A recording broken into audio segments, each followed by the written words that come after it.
তিনি বানিয়েছিলেন, 63টা বছরের ভেতরে একটা মিথ্যা কথা তার পাওয়া যায়নি। তার সাথে যারা চলাফেরা করেছে, যে ভুল ধরবে, সে ভুল ধরার মতো একটা সুতা পর্যন্ত বের করতে পারেনি। এই জন্যই তো একটা মানুষকে শুধু অনুসরণ করলে আল্লাহ গ্যারান্টি দিলেন, তোর জীবনের অপরাধ আমি রাখবো না, সব মাফ করে দেব। শুধু হক করে বাদটা ঠিক রাখবি, বান্দার হক যেন তোর দ্বারা নষ্ট না হয়। তাছাড়া আমি আল্লাহর হক যত নষ্ট করে ফেলেছিস, রাসূলের অনুসরণ যখন পূর্ণাঙ্গ আরম্ভ করার সিদ্ধান্ত নিয়ে মাঠে নামবি, ওই মুহূর্তে তোর জীবনের পেছনের অপরাধ মাফ করে জান্নাতি বলে ঘোষণা দিয়ে দেব। এজন্য আমাদের উচিত এখন থেকে রাসূলের আংশিক অনুসরণ করবেন না পূর্ণাঙ্গ? আরো জোরে। বিশ্ব নবী মুহাম্মদুর রাসূলুল্লাহ বিয়েতে যেভাবে তিনি আদর্শ রেখে গেছেন, আপনার বিয়েতেও ওইটা পাওয়া যাওয়া লাগবে। আমাদের গান বাজনা না হলে বিয়ের অনুষ্ঠানই সাঁটে না। কথা বললেন না কেন? বিয়েটা শুরু হয় হারাম কাজ দিয়ে। মেয়ে দেখতে যাবে যে লোকটা যে বিয়ে করবে, সে তো যায়, সাথে সাথে যায় দুলা ভাই আর ওর বাবা। আরে বিয়ে কি দুলা ভাই ওর বাবা করবে? আমাদের সামাজিক জীবনে, পারিবারিক জীবনে এই হারাম কাজটা বাদ দেওয়া লাগে। অনেকে মনে করছে এ আবার কি এতটুকু, না না, এটা ফরজ জিনিস।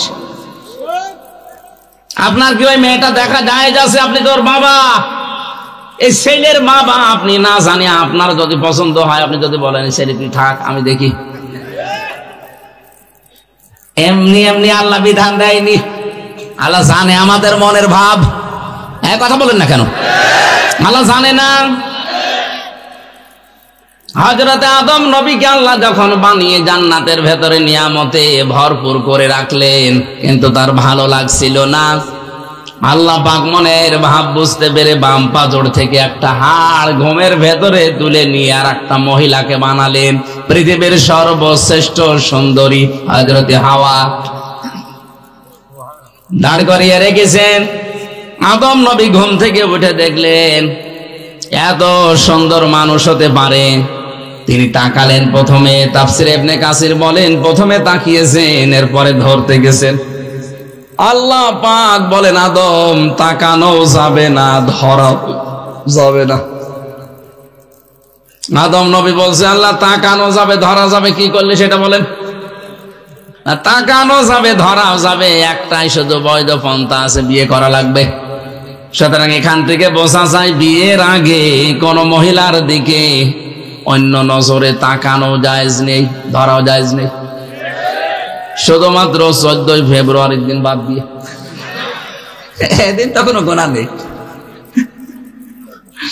এই দিন অনেকে আল্লাহর নাম নিয়ে শুরু করছে যে আল্লাহ এই দিন আমরা পালন করছি।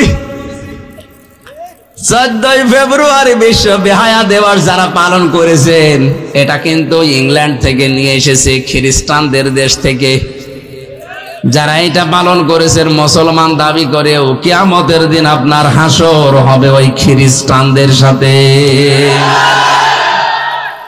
মিথ্যা কথা বলবেন না। এখানে যারা পালন করেছেন একটু হাত তোলেন তো আল্লাহ থেকে। একজন তা মুরব্বী মানুষ হাত তুলছে, ওইটা ঠিক আছে।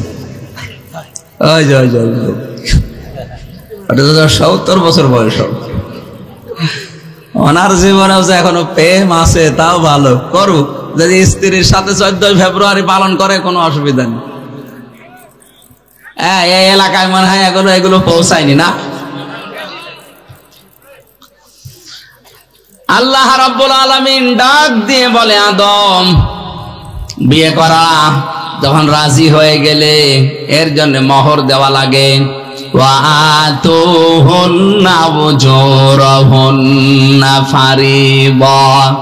দেন মোহরের টাকা স্ত্রী লোককে দেওয়া নফল না ফরজ?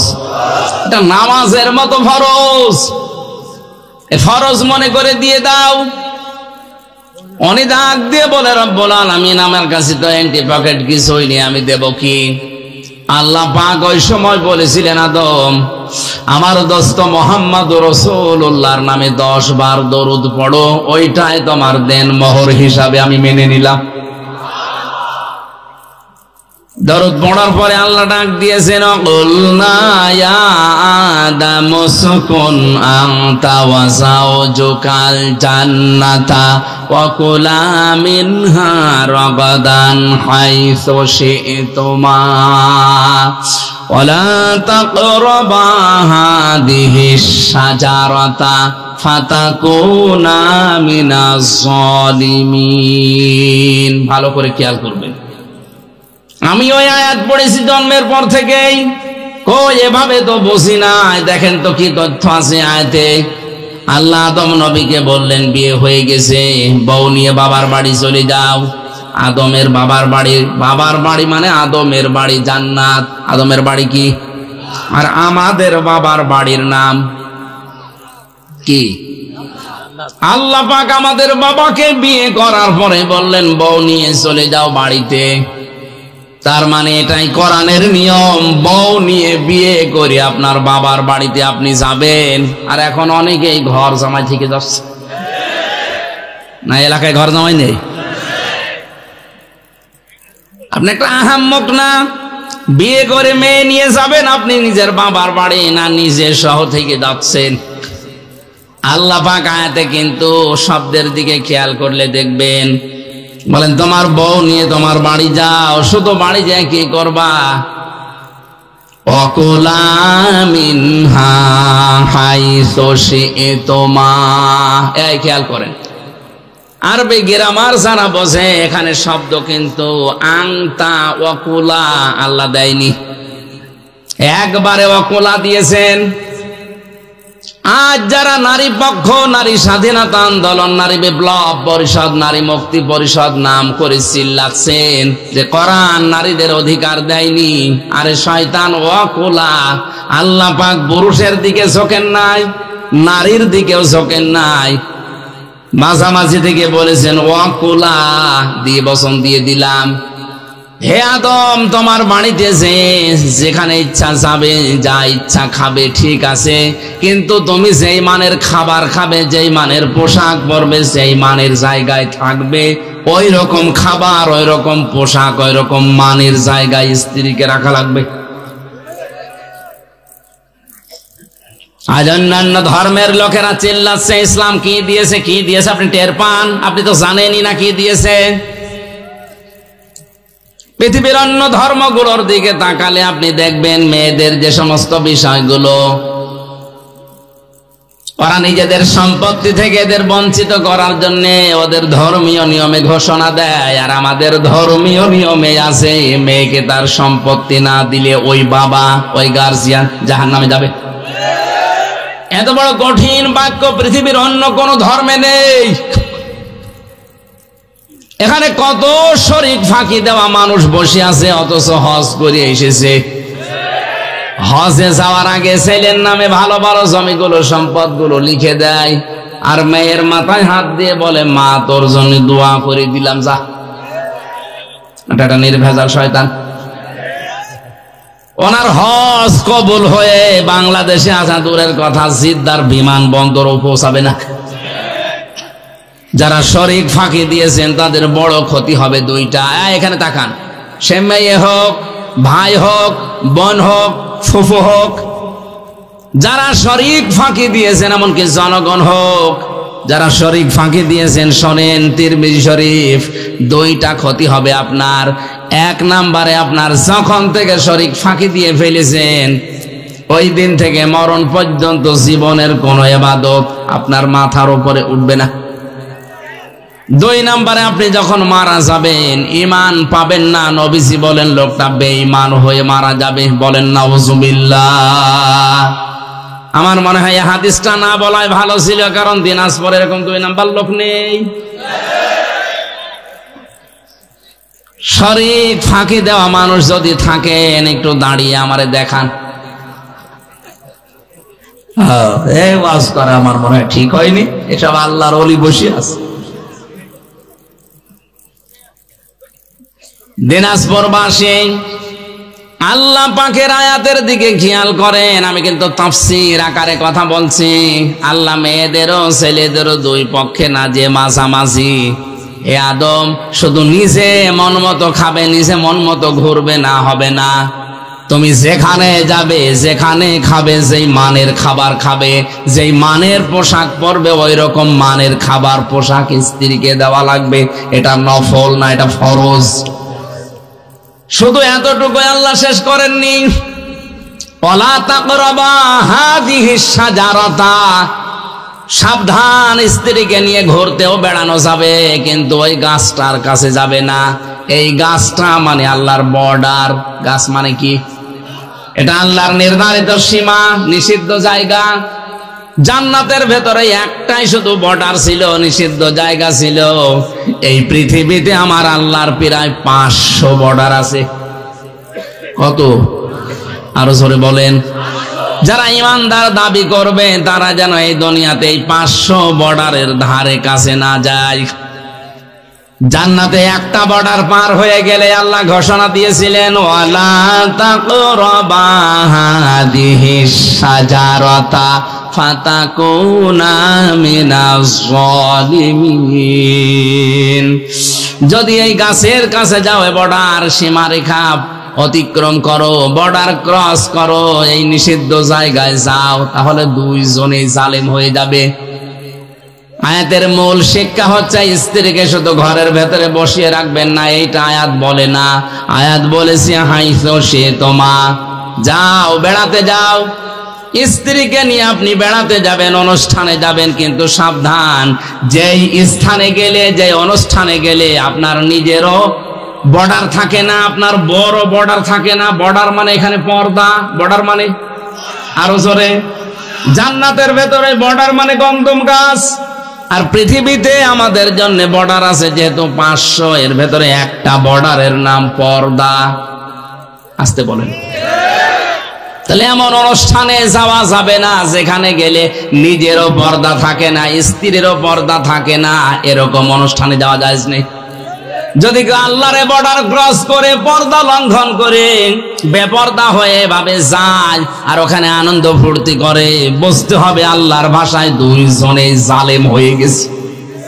এই হিসাবে বাংলাদেশে এখন জালেম কম না বেশি? আমি পারিবারিক জীবনের কথা বলছিলাম, যে মানুষ বিয়ে করবে তারে নাই দেখা যায় যাচ্ছে। আপনি দুলাভাই হিসাবে গিয়ে আপনিও দেখছেন, আপনার শ্বশুরও দেখতেছে। বলেন নাউজুবিল্লাহ। যেন হারাম কাজ দিয়ে আমাদের শুরু হচ্ছে পরিবার, তে সন্তানাদিগুলো ভালো হবে কি দিয়ে? আশা করছি পারিবারিক জীবনে আমাদের এই আয়াতটা মেনে নেওয়া দরকার, অন্তত পর্দা যেন লঙ্ঘন না হয়। বেপর্দা পরিবারে মেয়ে বিয়ে দেওয়ার চাইতে মেয়েকে কেটে ভাসিয়ে দেওয়া ভালো, কারণ ওখানে গেলেও জাহান্নামের আগুনে পড়বে। এই কথা বলেন না কেন? আমরা পারিবারিক ভাবে যদি একটু সচেতন হই, দেখেন মুসলমানের দেশে পর্দারে পরিবেশ ফিরিয়ে আনেন। হ্যাঁ, অনেকে চেষ্টা চালাচ্ছে এ দেশে বেপর্দার লাইন খুলতে, কিন্তু আমরা এটা চাই। আরো জোরে বলেন চাই। আল্লাহ আমাদেরকে পর্দা মানার তৌফিক দিন, বলেন আমিন। রাসূলের অনুসরণ আমরা কি আংশিক চাই না পূর্ণাঙ্গ? আরো জোরে। আল্লাহ জীবনে পূর্ণাঙ্গ অনুসরণ করার তৌফিক দাও, বলেন আমিন। আমার তেলাওয়াত কিন্তু আয়াত সূরা বাকারার 190 নম্বর আয়াত, এখান থেকে আমি আরম্ভ করছি। জবান খুলে কোরআনের সোনালী আয়াত পড়েন। আউযু বিল্লাহি মিনাশ শাইতানির রাজিম। বিসমিল্লাহির রহমানির রহিম।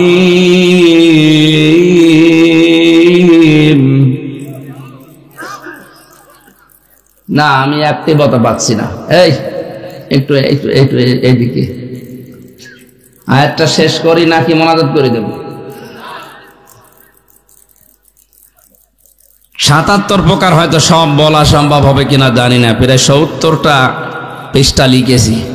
এত তো সম্ভব না, যে কয়টা পারি আমার শরীর এবং কণ্ঠ যত সাপোর্ট করে বলছি। বাকিটা গাড়ি থেকে বই আছে, বইয়ের ভেপে আর বউ আপনাকে দেবে, দুইজন পড়াপড়ি করেন, সংসারে অন্তত আমার মনে হয় পরকীয়া প্রেম যাদের আছে এটা কেটে যাবে।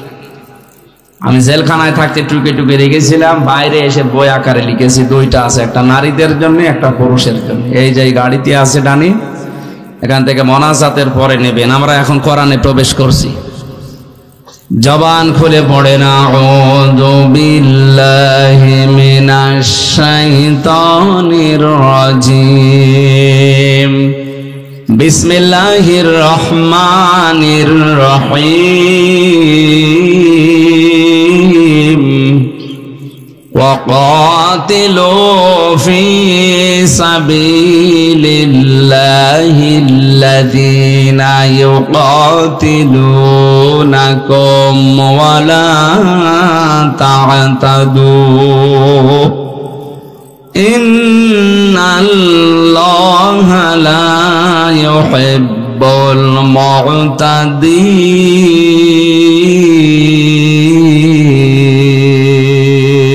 المعتدين। সূরা বাকারা 286টা আয়াত আছে, 40টা রুকু আছে, মাত্র একটা আয়াত পড়েছি, আয়াত নাম্বার 190। 100 আল্লাহ পাক বলেন কাতিলু, তোমরা লড়াই করো, হত্যা করো। শব্দের প্রথমটা শুনে বোঝা যাচ্ছে আল্লাহ মনে হয় মারামারির পক্ষে না, মানে আপনি তাকান, কাতিলু তোমরা কতল করো, তোমরা লড়াই করো, সংগ্রাম করো, আন্দোলন করো। সূরা আনাম, কি আনাম না, আনফাল, সূরা আনফালের 18 নম্বর আয়াতে আছে, ফালাম তাকতুলুহুম ওয়ালাকিন্নাল্লাহা কাতালাহুম। হে নবী, আপনি তাদেরকে তো হত্যা করেননি, আমি আল্লাহ নিজে তাদেরকে হত্যা করেছি। তার মানে এই সমস্ত আয়াতগুলো পড়লে মনে হয় আল্লাহ মনে হয় মারামারি, হত্যা এর পক্ষে না। এই কথাটা আন্দাজে যদি কেউ নিয়ে এই যে বোমাবাজি যারা করে ইসলামের নাম নিয়ে, এদের পেছনে হাত দিয়ে দেখবেন কোটি কোটি টাকা এদের ইহুদিরা দিচ্ছে। এই পৃথিবীতে আজ হাজারো মানুষ ইসলামের নাম নিয়ে এদের প্রথম শব্দটা শুনেই মারামারিতে লিপ্ত হয়ে যাচ্ছে, হত্যা করতে চাচ্ছে না। আল্লাহ কিন্তু হত্যার কথা উদ্বুদ্ধ করার পরেই তিনি ওয়ালা তা'তাদু দিয়েছেন, যে সীমা লঙ্ঘন করা যাবে না। ফি সাবিলিল্লাহি, তোমরা লড়াই করবা, সংগ্রাম করবা, হত্যা করবা, কিন্তু রাস্তা হবে আল্লাহর।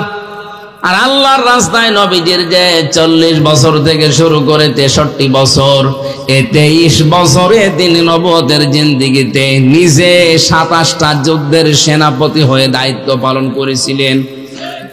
আসতে বলেন, তিনি কি আয়াত জানতেন না? কোন দিন নিজের হাতে তো একটা মানুষও হত্যা করেননি। আল্লাহ হত্যা করার কথা বলছেন আল্লাহর রাস্তা। এটা কেমন রাস্তা, কোন রাস্তা, কিসের রাস্তা? এই রাস্তাগুলো আমাদের ব্যাখ্যা করা লাগবে এখন। এই পৃথিবীর ময়দানে যারা ইমানদার তারা লড়াই করতে থাকবে, তারা আন্দোলন করবে। আল্লাযীনা আমানু ইউকাতিলুনা ফি সাবিলিল্লাহ। সূরা নিসার 76 নম্বর আয়াতের প্রথম অংশে আছে, আল্লাহ পাক বলেন যাদের ঈমান আছে তারা সারাটা জীবন লড়াই করবে, সংগ্রাম করবে, কিন্তু রাস্তা হবে আল্লাহর। ওয়াল্লাযীনা কাফারু আউলিয়াউহুমুত তাগুত। আর যারা কাফের তারাও লড়াই করে, সংগ্রাম করে, আন্দোলন করে, কিন্তু তাদের রাস্তা হবে শয়তানের। এখান থেকেই ভাগ হয়ে যাবে, আপনি আল্লাহর রাস্তায় থাকবেন না তাগুতের রাস্তায়। আল্লাহর রাস্তায় যারা থাকবে আল্লাহর ভাষায় তারা ঈমানদার, শয়তানের রাস্তায় যারা থাকবে তারা আল্লাহর ভাষায় কাফের। বাংলাদেশে এখন ঈমানদার আর কাফের বোঝার জন্য কারো ফতোয়া লাগবে না, আপনি নিজেই যথেষ্ট। এদেশে যাদের আন্দোলন সংগ্রাম, যাদের মিছিল মিটিং সব আল্লাহর জন্য হয়, আল্লাহর রাজ কায়েমের জন্য, বুঝবেন এরা ঈমানদার। আর যারা মানুষের তৈরি করা নিয়ম নীতিগুলো দুনিয়ায় প্রতিষ্ঠা করার জন্য আন্দোলন করে, সংগ্রাম করে, মিছিল মিটিং করে, টাকা পয়সা খরচ করে, বুঝবেন এটা কাফের। ইকাতিলুনাকুম, তোমরাও তাদেরকে হত্যা করো যারা তোমাদেরকে হত্যা করেছে। আজ ফিলিস্তিনে লক্ষ লক্ষ মানুষকে এই ইসরায়েলের দখলদারীরা নিজেরা থাকার জায়গা পেত না, ওদেরকে থাকার জায়গা দিয়ে এখন উড়ে এসে জুড়ে বসে ওদেরকে হত্যা করছে। কথা বলে না কেন? শুধু ফিলিস্তিনে না, তামাম দুনিয়ার দৃশ্য এটা। যাদেরকে আমরা আশ্রয় দিই তারা আজ আমাদেরকে মেরে ফেলার চেষ্টায় আছে। যাদেরকে আমরা ঘর বাড়ি দিলাম, থাকার জায়গা দিলাম, এ জমিন তো আজ এ জমিন আল্লাহ মুসলমানদের জন্য অক্ষ করে দিয়েছেন। ইন্নাল আরদা লিল্লাহ, তামাম দুনিয়ার জমিন আল্লাহর জন্য। ইউরিসুহা মাইয়াশাউ মিন ইবাদি, আল্লাহ পাক জমিনের ওয়ারিস বানিয়েছেন, উত্তরাধিকারী বানিয়েছেন ইমানদারদের, তার বান্দাদের। কাদের? বলেন বলেন। সুতরাং এই পৃথিবীর বৈধ মালিক যারা ঈমান আছে তারা, বাবা মারা গেলে যেমন অটোমেটিক সন্তান ওয়ারিস সূত্রে জমির মালিক হয়ে যায়, এই পৃথিবী আল্লাহ ঈমানদারদের জন্য ওয়ারিস বানিয়েছেন। জোরে বলেন আল্লাহু আকবার। আর আমাদেরকে আজ আপনি থাকতে দেবেন না, মেরে পিটিয়ে হত্যা করে বিদায় করে দিতে চাচ্ছেন। এই জন্য আল্লাহ জানিয়েছেন তোমাদেরকে যতটুকু মারবে, বাড়ি থেকে বের করে দেবে, যতটুকু অত্যাচার করবে অতটুকু তোমাদের উপরে করা জায়েজ আছে, কিন্তু সাবধান, ওয়ালা তা'তাদু, সীমা লঙ্ঘন করা যাবে না। ইন্নাল্লাহা লা ইউহিব্বুল মু'তাদিন, কোন সীমা লঙ্ঘনকারীকে আল্লাহ পছন্দ করে না।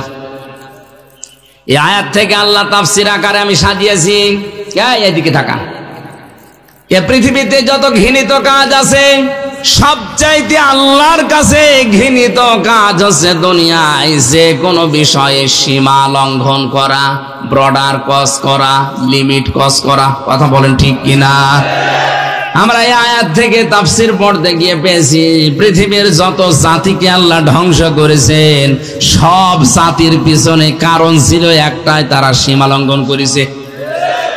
হযরত হুদ আলাইহিস সালামের জামানায় তার জাতিরা সীমা লঙ্ঘন করেছিল। লূত নবীর জামানায় তারা সীমা লঙ্ঘন করে পুরুষে পুরুষে বিয়ে করা আরম্ভ করেছিল।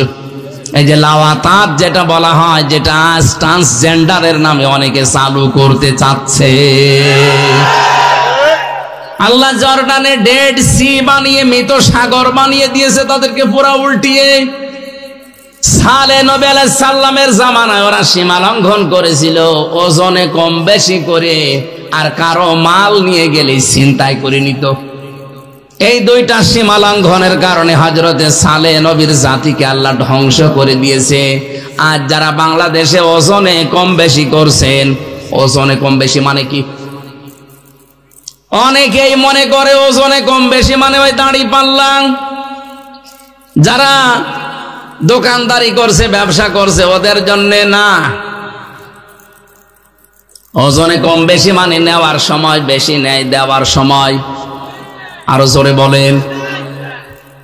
আজ আপনি শিক্ষকতা যারা করছে, বিচারালয়ে যারা আছে, প্রশাসনে যারা আছে, মিলান, নেওয়ার সময় একজন শিক্ষক কিন্তু প্রাইমারি থেকে মাস্টার্স পর্যন্ত যারা ক্লাস নেয়, এরা নেওয়ার সময় শিক্ষকগুলো বিভিন্ন জায়গা থেকে জ্ঞান তো ঠিকই আহরণ করেছিল, কিন্তু ক্লাসে দেওয়ার সময় এখন এই স্যারেরা আর ঠিক মতো দিতে চায় না, বলে প্রাইভেট পড়া লাগবে আর কোচিং করা লাগবে।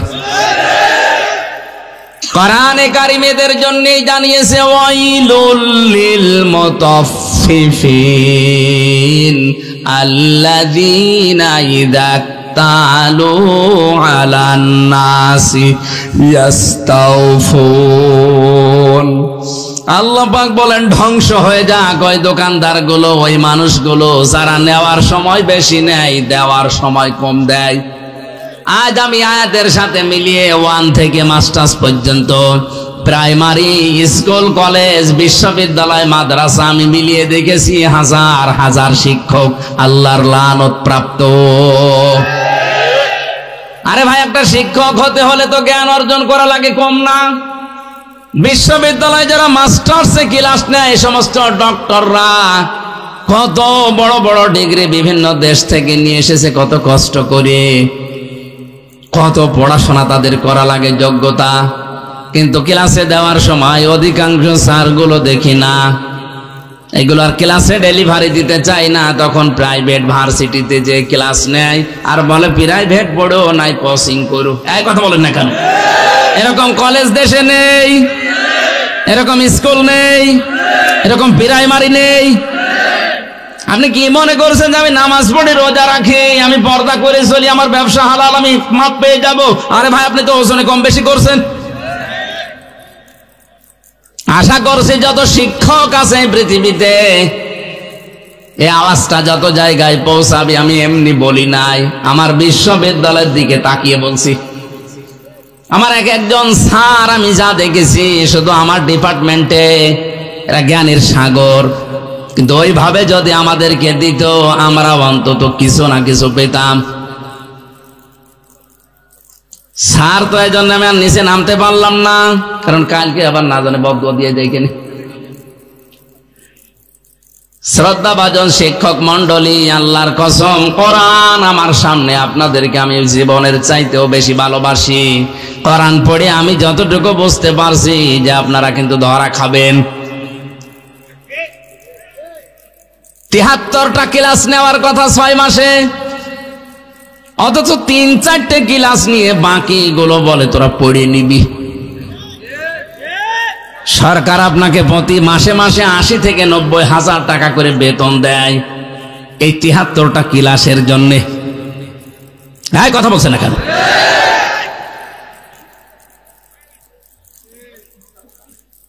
নাকি একটু বেশি হয়ে গেল? ঠিক আছে, মানে এইটাই আসো।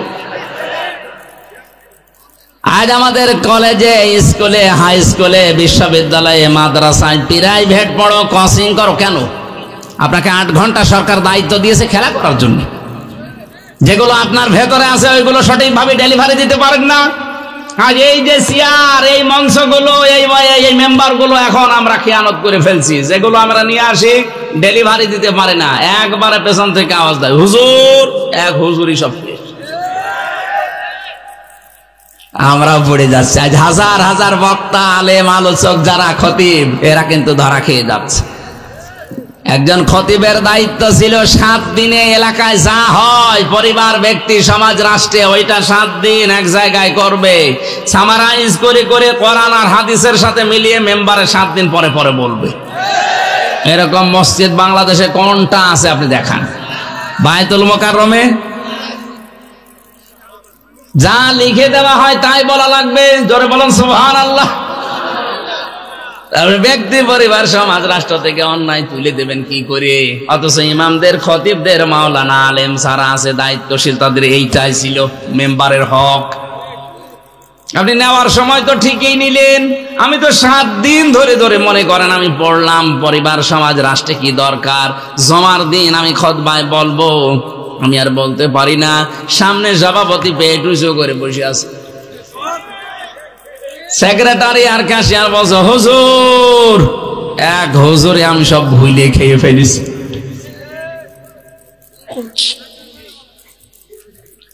আমার ভাইরা, না হচ্ছে না। সালে নবী আলাইহিস সালামের জামানায় তারা অবাধ্য হয়েছিল, সীমা লঙ্ঘন করেছিল। এই 2টা কাজে ওজনে কম বেশি করত আর ডাকাতি করত। এদেশে তো ডাকাত নেই।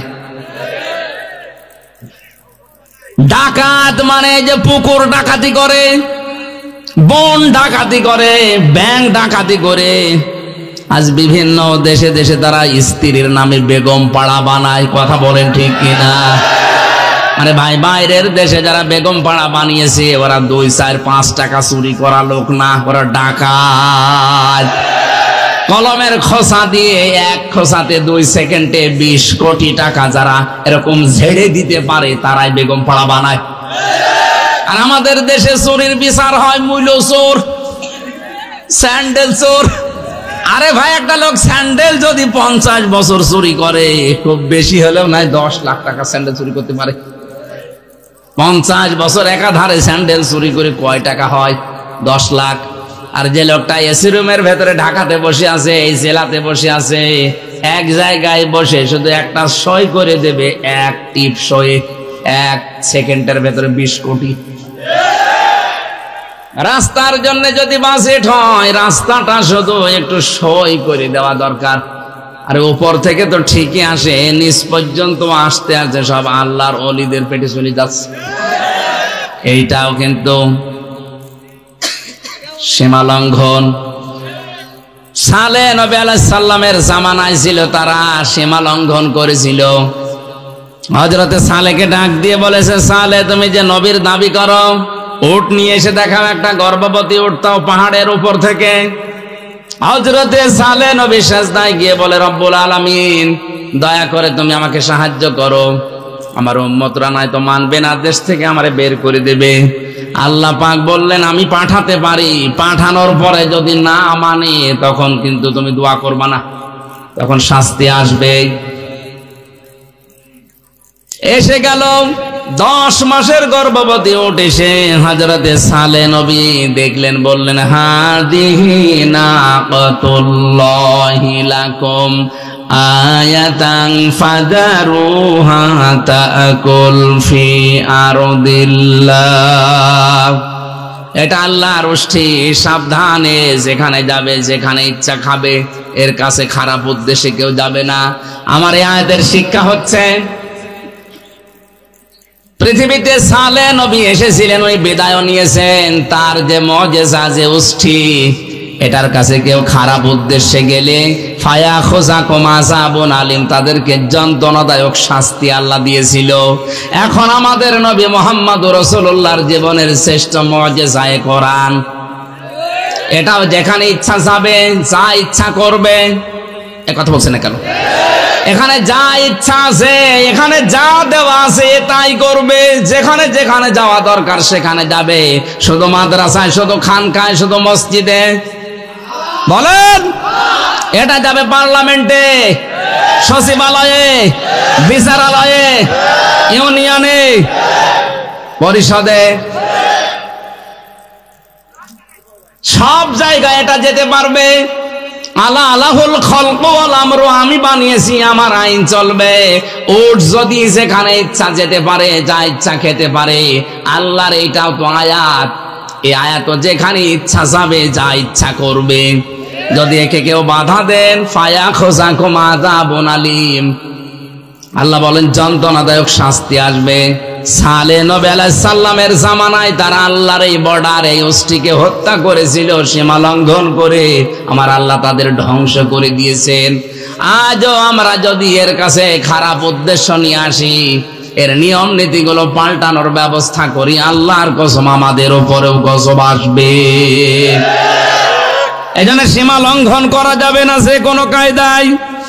2 নম্বরে আল্লাহ পছন্দ করেন না পৃথিবীতে যারা জালিম, যারা অত্যাচারী। জালিম কাকে বলে? যে জিনিস যেখানে রাখা দরকার ওইটা ওই জায়গায় না রেখে অন্য জায়গায় যারা রাখে তারা জালিম। এ টুপি রাখা দরকার কোথায়? কেউ যদি টুপি পায়ের সাথে বেঁধে রাখে, ও জালিম। এক কথা বলেন না কেন? স্যান্ডেল রাখা দরকার পায়, কেউ যদি মাথায় নিয়ে সব সময় ঘুরে বেড়ায়, ওটা স্যান্ডেলের সাথে জুলুম। কারণ তো স্যান্ডেল থাকবে পায়। এ কোরআনে কারিম থাকা দরকার ছিল কোথায়? উপরে। অথচ সেখান থেকে আপনারা পেছনে ফেলে দিয়ে শুধুমাত্র দুনিয়া দুনিয়া নিয়ে ব্যস্ত। এটা কিন্তু এক ধরনের জুলুম। আমি কোরআনের সবচাইতে আশ্চর্য হয় সূরা শুরার 42 নম্বর আয়াতটা পড়তে গিয়ে, এই এদিকে তাকান। আল্লাহ রাব্বুল আলামিন বলেন, ইন্নামাস সাবিলু আলাল্লাযিনা ইয়াযলিমুনান নাস। অবশ্যই আমি আল্লাহ মামলা দেব তাদের বিরুদ্ধে যারা মানুষ হয়ে মানুষের উপরে জুলুম করে। এই বাংলাদেশে আমার এই আয়াতটা পড়ার পরে মনে হয় এদেশে এখন 100 জনের প্রায় 98 জন আল্লাহর মামলার আসামি। মামলার বাদী যত শক্ত হয়, মামলা কিন্তু কঠিন হয়। এই কথা বলেন না কেন? আজ নফসের উপরে জুলুম করছেন, পরিবারের উপরে জুলুম করছেন। আজ অনেক শাশুড়ি আছে বৌমার উপরে জুলুম করছে। যৌতুকের টাকা দিতে পারে না, গরিবের মেয়ে, চেহারা ভালো না, এই জন্য ছেলেকে বারবার বলে রে বাদ দিয়ে দে, অথবা এমন কায়দায় অত্যাচার করে সে বাদ নিতে বাধ্য হয়, অথবা গলায় দড়ি নিয়ে বিষ খেয়ে মরতে বাধ্য হয়। কথা বলেন না কেন? এরকম শাশুড়ি দেশে আছে না নেই? এইরকম শাশুড়ি যারা মহিলা প্যান্ডেলে বসে আছেন, আপনি যদি 5 ওয়াক্ত না তাহাজ্জুদ মিলে 6 ওয়াক্ত নামাজ পড়েন, আপনি যদি রমজানের রোজা শুধু না 12 মাস রোজা রাখেন, খাস পর্দা করেও যদি থাকেন, আপনার দ্বারা যদি আপনার বৌমা জুলুমের শিকার হয়, আপনি জালেম, আপনি জালেম, আপনি জালেম, আপনাকে আল্লাহ ঘৃণা করেন। আর আসতে বলেন, যে সমস্ত বৌমাগুলো বসে আছেন, শাশুড়িকে নিজের মায়ের মতো যদি মনে করতে পারতেন, আমারে কোরআন সাক্ষী, আল্লাহর কসম করে বলছি, দুনিয়ায় কোন পুরুষ তার মা বাবাকে আলাদা করে দিত না।